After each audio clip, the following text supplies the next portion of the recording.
नमस्कार, आप देख रहे हैं न्यूज 18 बिहार झारखंड का डिजिटल प्लेटफॉर्म। मैं हूं आपके साथ शिप्रा झा। पश्चिम एशिया में हालात तनाव और सीज फायर के बाद रणनीतिक रूप से महत्वपूर्ण हॉर्मुज स्ट्रेट से समुद्री आवाजाही फिर से शुरू होने की उम्मीद है। हालांकि 5 अप्रैल के बाद से अब तक कोई भी भारतीय ध्वज वाला जहाज हॉर्मुज को पार नहीं कर पाया है। सूत्रों के अनुसार भारतीय नौसेना वर्तमान में हालात पर बारीकी से नजर बनाए हुए है और सुरक्षा सुनिश्चित होने के बाद ही जहाजों को आगे बढ़ने की अनुमति दी जाएगी।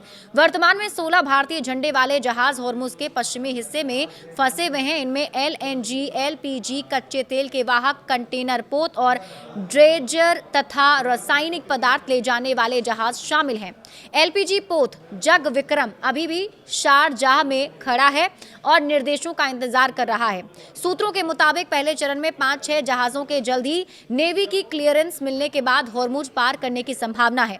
सरकारी सूत्रों की माने तो 5 से 6 जहाजों का पहला बैच जल्द ही नौसेना की हरी झंडी के बाद हॉर्मुज पार कर सकता है और इसे लेकर ईरानी अधिकारियों और चालक दल के साथ बातचीत जारी है।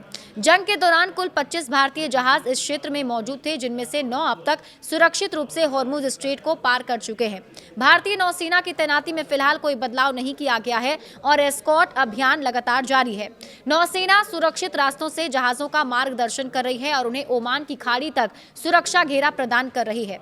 बना हुआ है जोखिम गुरुग्राम स्थित भारतीय नौसेना के information fusion centre Indian Ocean region के अनुसार युद्ध की शुरुआत से 6 अप्रैल तक फारस की खाड़ी, हॉर्मुज और ओमान की खाड़ी में 30 घटनाएं दर्ज की गईं। इनमें 23 जहाजों को निशाना बनाया गया, जिनमें मिसाइल और ड्रोन हमले भी शामिल थे तथा 10 लोगों की मौत हुई है। ये आंकड़े दर्शाते हैं कि क्षेत्र में कितनी अस्थिरता और जोखिम बना हुआ है।